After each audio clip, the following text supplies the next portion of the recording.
ये मोदी सरकार का कर्तव्य है। लेकिन माननीय अध्यक्ष महोदय, विधेयक पर चर्चा करते हुए कई तरह की चर्चा की गई, संघ को भी व्यर्थ में घसीटा गया। आज मैं कहना चाहता हूं, इस महान सदन में संघ व्यक्ति निर्माण में विश्वास करता है। देशभक्त, चरित्रवान, ईमानदार, परिश्रमी, अपने लिए नहीं समाज के लिए जीने वाले कार्यकर्ताओं की मालिका खड़ी की है हिंदुस्तान में, तो राष्ट्रीय स्वयंसेवक संघ ने की है। हमारे संघ के विचार कभी भी सीमित और संकीर्ण नहीं रहे। व्यक्तिगत हितों से ऊपर उसके हजारों लाखों कार्यकर्ता राष्ट्र के निर्माण के पवित्र काम में लगे हैं। परम पूज्य सरसंघ चालक श्रीमान मोहन भागवत जी के विचार पढ़ लीजिए। हिंदुत्व संकीर्ण नहीं है। माननीय अध्यक्ष महोदय, मैं इनको निवेदन करना चाहता हूं, प्रतिपक्षी मित्रों को, एकम सद विप्रा बहुधा वदंती हिंदुत्व है। माननीय अध्यक्ष महोदय, सिया राम में सब जग जानी हिंदुत्व है। माननीय अध्यक्ष महोदय, आत्मवत सर्वभूतेषु हिंदुत्व है। माननीय अध्यक्ष महोदय, अयम निजम परो वेत्ति गणना लघु चेत साम उदार चरिता नाम तो वसुदैव कुटुंबकम हिंदुत्व है। माननीय अध्यक्ष महोदय, धर्म की जय हो, अधर्म का नाश हो, प्राणियों में सद्भावना हो, विश्व का कल्याण हो, ये हिंदुत्व है। और माननीय अध्यक्ष महोदय, सर्वे भवन्तु सुखिनः हिंदुत्व है, सर्वे सन्तु निरामया हिंदुत्व है, सर्वे भद्राणि पश्यन्तु हिंदुत्व है, माँ कश्चित् दुर्भाग भवेत हिंदुत्व है। ये विशाल हिंदुत्व अपने आप में सबको स्नेह, प्रेम और आत्मीयता के भाव को समेटे रहता है। लेकिन माननीय अध्यक्ष महोदय, गांव का विकास हमारे विचार के केंद्र में, हमारे सोच के केंद्र में। और माननीय अध्यक्ष महोदय, इसलिए गांव के विकास के लिए आज नहीं, कई वर्षों पहले से अनेकों योजनाएं बनी। पहली योजना बनी ग्रामीण जनशक्ति कार्यक्रम, ये 60-61 में बनी। माननीय अध्यक्ष महोदय, उससे उद्देश्य पूरा नहीं हुआ, सीमित कवरेज, अपर्याप्त वित्तीय संसाधन के कारण। तो फिर बनी ग्रामीण रोजगार के लिए क्रैश योजना। उसके बाद काम के बदले अनाज योजना आई, फिर राष्ट्रीय ग्रामीण रोजगार कार्यक्रम आया। माननीय अध्यक्ष महोदय, फिर ग्रामीण भूमिहीन रोजगार गारंटी कार्यक्रम आया, फिर जवाहर रोजगार योजना आई, फिर संपूर्ण ग्रामीण रोजगार योजना आई, फिर राष्ट्रीय काम के बदले अनाज कार्यक्रम आया। एक के बाद एक योजनाएं आती है, थोड़ा उद्देश्य पूरा किया और फिर पूरा नहीं हुआ तो उसके जगह नई योजना बना दी गई और उसके बाद आई नरेगा योजना। माननीय अध्यक्ष महोदय, मैं निवेदन करना चाहता हूं, नरेगा का नाम पहले महात्मा गांधी जी के नाम पर नहीं रखा गया, वो तो नरेगा थी। बाद में जब 2009 के चुनाव आए तो चुनाव और वोट के कारण बापू याद आए, महात्मा गांधी याद आए और तब उसमें जोड़ा गया महात्मा गांधी जी का नाम। लेकिन माननीय अध्यक्ष महोदय, मैं निवेदन करना चाहता हूं, इस मनरेगा को भी अगर ताकत के साथ किसी ने ठीक ढंग से लागू किया तो वो हमारे प्रधानमंत्री श्रीमान नरेंद्र मोदी जी ने लागू किया।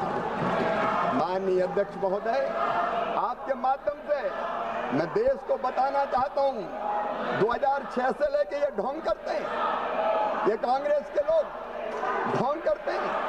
जब यूपीए की सरकार थी, माननीय अध्यक्ष महोदय, 6-7 से 13-14 तक केवल 1660 करोड़ मानव दिवस, श्रम दिवस सृजित हुए, लेकिन नरेंद्र मोदी जी के नेतृत्व में 3210 करोड़ श्रम दिवस सृजित करने का काम किया।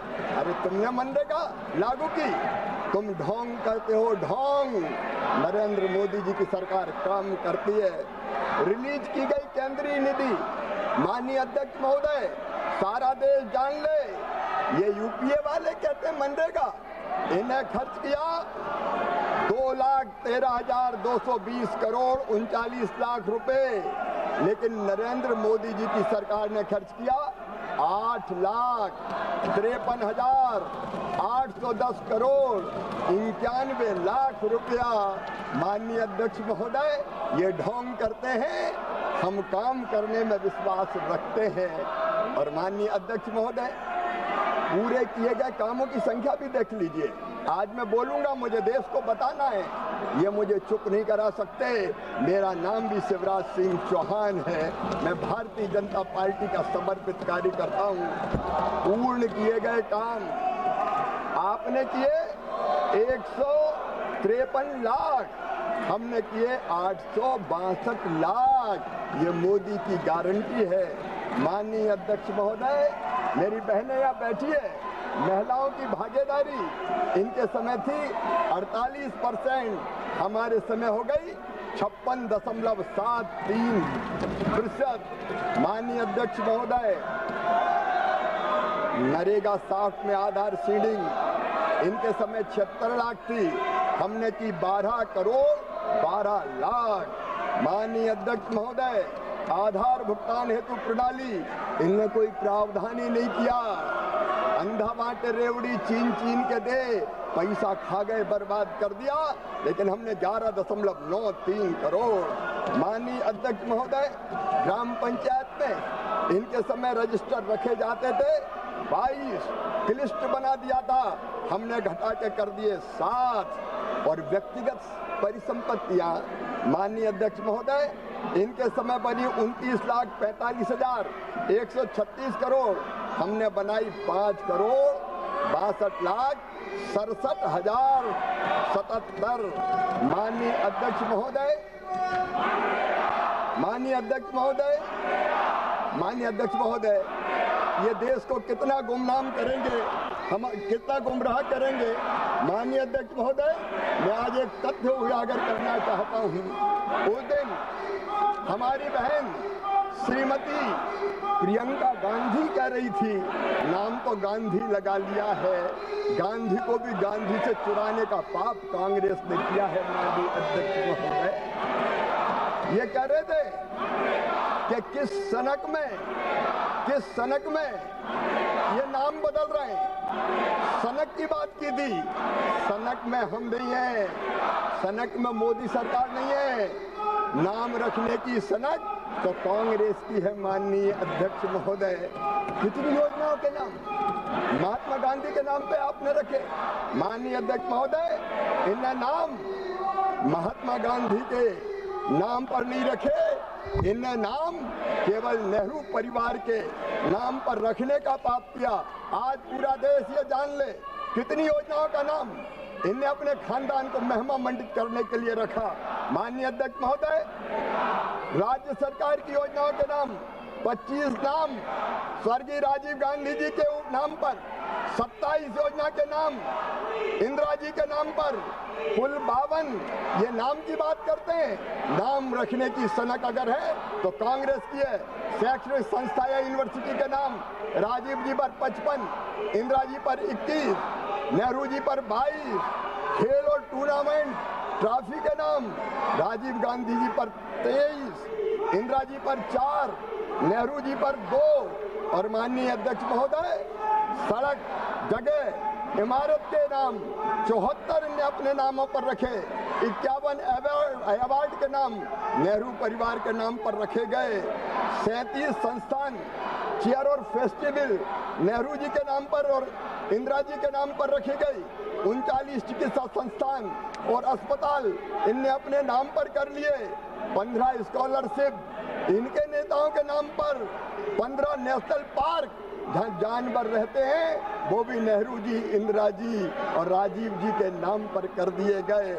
5 एयरपोर्ट और बंदरगाहों के नाम और उनके नाम से माननीय अध्यक्ष महोदय कितनी योजनाएं चलाई।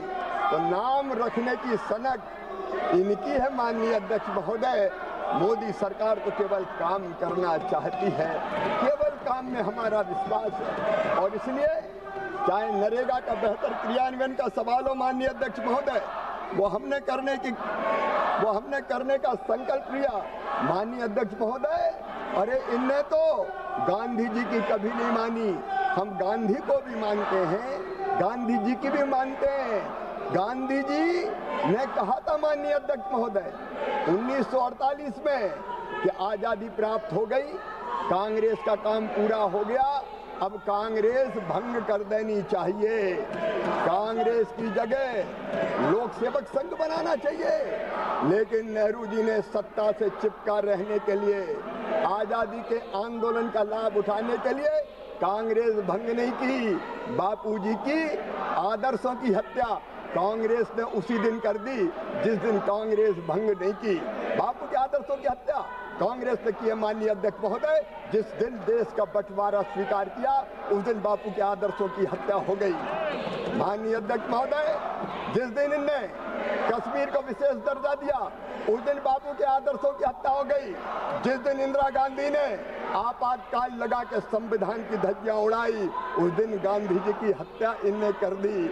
माननीय अध्यक्ष महोदय, जिस दिन संतों पर गोलियां चलाई दिल्ली में उस दिन तुमने गांधी जी की हत्या करने का पाप किया। पूरे देश को भ्रष्टाचार और घोटाले में डुबा के तुमने गांधी जी की हत्या की। कितनी गांधी जी के आदर्शों की हत्या करोगे माननीय अध्यक्ष महोदय? ये हमसे बात करते हैं। माननीय मोदी जी की सरकार ने नरेगा को ढंग से लागू करने का भी काम किया, लेकिन माननीय अध्यक्ष महोदय नरेगा में कई तरह की मनरेगा में कई तरह की कमियां थी। और माननीय अध्यक्ष महोदय, आज मैं बताना चाहता हूं कि उसके स्थान पर ये नया विधेयक क्यों हम लेके आए, ये नया कानून हम क्यों बनाना चाहते हैं। माननीय अध्यक्ष महोदय, अपेक्षाकृत राज्यों के बीच फंड्स का बंटवारा असामान्य था, सबको न्याय देना जरूरी था। माननीय अध्यक्ष महोदय, एक नहीं कई तरह की समस्याएं मनरेगा में पैदा हो रही थी। माननीय अध्यक्ष महोदय, मैं आपके सामने निवेदन करना चाहता हूं कि इस योजना में 60% पैसा मजदूरी के लिए था, 40% पैसा इसमें मटेरियल के लिए था, लेकिन केंद्र से मजदूरी का पैसा पूरा का पूरा आता है, इसलिए मजदूरी ज्यादा खींच लो और मटेरियल में खर्च ही मत करो। माननीय अध्यक्ष महोदय, मटेरियल पर केवल 26% खर्च हुए, कई राज्यों ने तो केवल 19-20% खर्च करने का काम किया। और इसलिए जरूरी हो गया था कि एक बार मनरेगा को पूरी तरह से माननीय अध्यक्ष महोदय भ्रष्टाचार के हवाले कर दिया गया था। दिल पे हाथ रख के ये यूपीए वाले भी, ये इंडिया ब्लॉक वाले भी बताएं, कांग्रेस वाले भी बताएं, क्या मनरेगा में भ्रष्टाचार नहीं हुआ? क्या मनरेगा का पैसा लुटा नहीं दिया गया? क्या मनरेगा का पैसा इनकी जेबों में नहीं चला गया? क्या मनरेगा का पैसा इनके नेताओं ने नहीं लूटा? माननीय अध्यक्ष महोदय, ये आवश्यक हो गया था कि मनरेगा का सही उपयोग हो, पैसे की लूट समाप्त हो, उसको केवल जनता को, गरीबों को काम देने में उस राशि का उपयोग हो। और इसलिए पारदर्शिता जरूरी थी, कमियां दूर करनी जरूरी थी माननीय अध्यक्ष महोदय।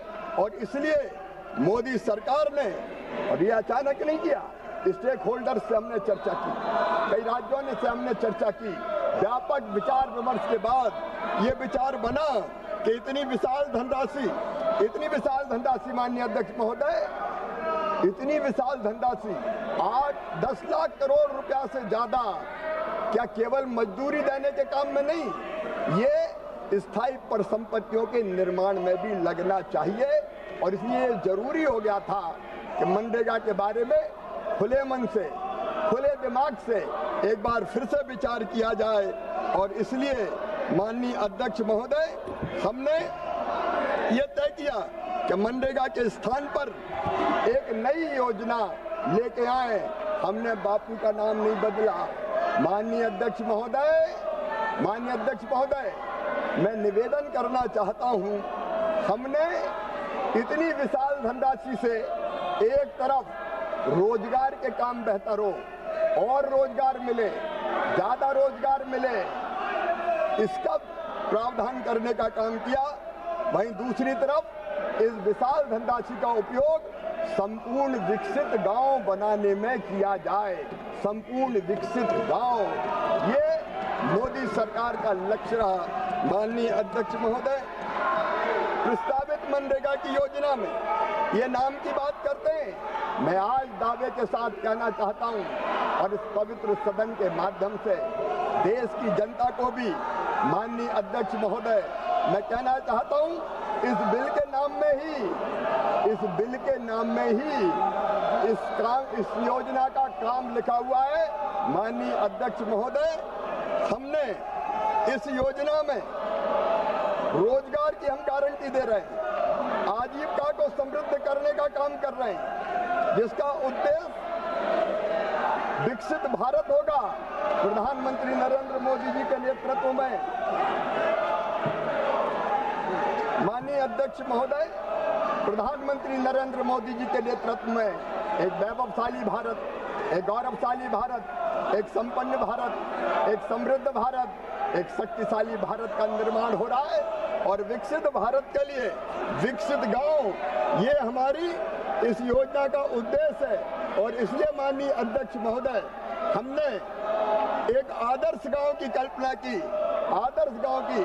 आज मैं सदन के सामने केवल योजना नहीं रख रहा हूं, एक सपना, एक संकल्प जो इस योजना के माध्यम से हम पूरा करना चाहते हैं, वो संकल्प, सपना और संकल्प है। सदस्य, आपको देश की जनता ने कागज फेंकने के लिए नहीं भेजा है, आपको चर्चा करने के लिए भेजा है।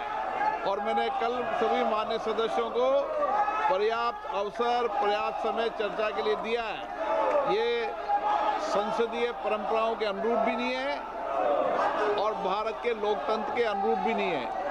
माननीय मंत्री, माननीय अध्यक्ष महोदय, हमारे सपनों का गांव, आदर्श गांव जो नरेंद्र मोदी बनाना चाहते हैं, एक विकसित गांव, माननीय अध्यक्ष महोदय, जो स्वावलंबी हो, जो रोजगार से युक्त हो, जो गरीबी से मुक्त हो, जो सुविधाओं से संपन्न हो, जहाँ शिक्षा हो, जहाँ रोजगार हो, जहाँ समानता हो।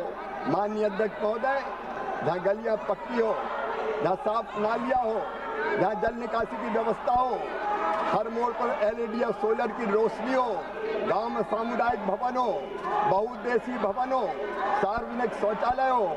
माननीय अध्यक्ष महोदय, आदर्श गांव ऐसा जहाँ पीने का पर्याप्त पानी हो, हर घर नल से जल पहुँचे, हर शुद्धिकरण की जल की इकाई हो, सबके पास रहने का घर हो, चूल्हे के धुएं से मुक्ति हो, हर घर शौचालय हो, ठोस अपशिष्ट प्रबंधन सेट हो, कचरा संग्रहण वाहन हो, डस्टबिन हो, सोखता गड्ढे हो, ग्रे वाटर प्रबंधन हो, कंपोस्ट, वर्मी कंपोस्ट हो, स्वच्छता हो, सुशासन हो।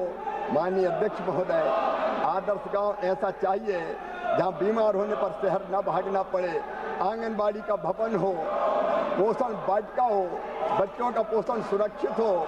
माननीय अध्यक्ष महोदय, जहाँ हर बच्चे को पढ़ने शहर न भागना पड़े, जहाँ डिजिटल क्लासरूम हो, जहाँ पुस्तकालय की व्यवस्था हो, जहाँ कौशल विकास केंद्र हो, जहाँ प्रशिक्षण केंद्र हो, जहाँ कंप्यूटर हो, जहाँ लैब हो, आधुनिक पढ़ाई हो, ताकि कोई गांव का बच्चा प्रतियोगिता में पीछे ना छूटे।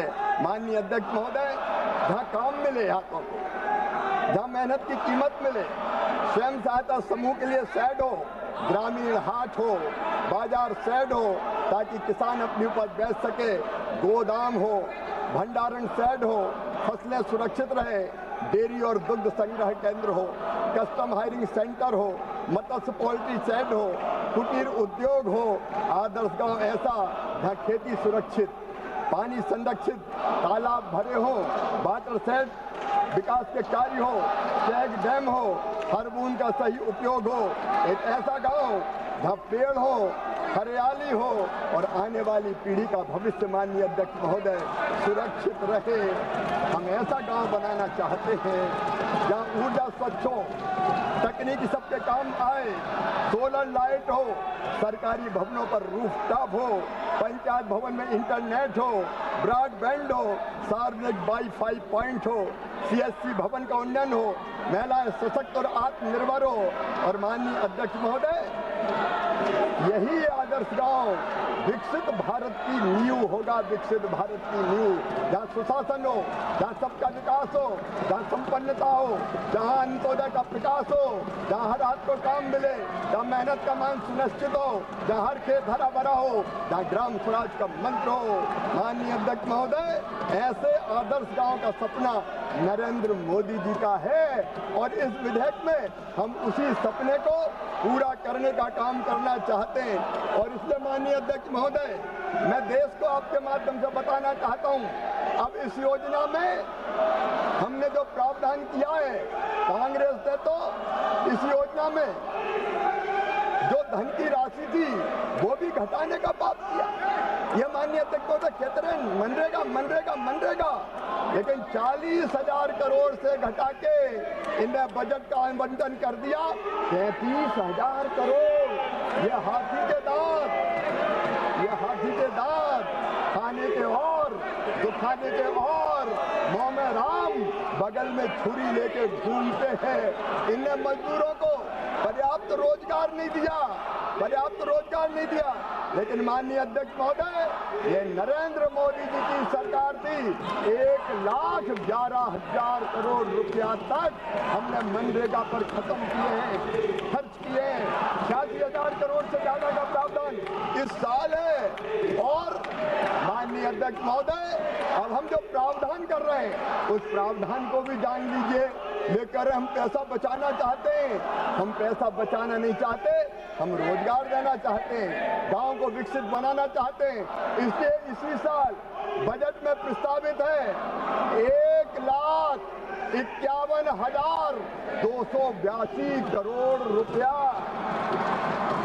और ये रुपया कहाँ जाएगा?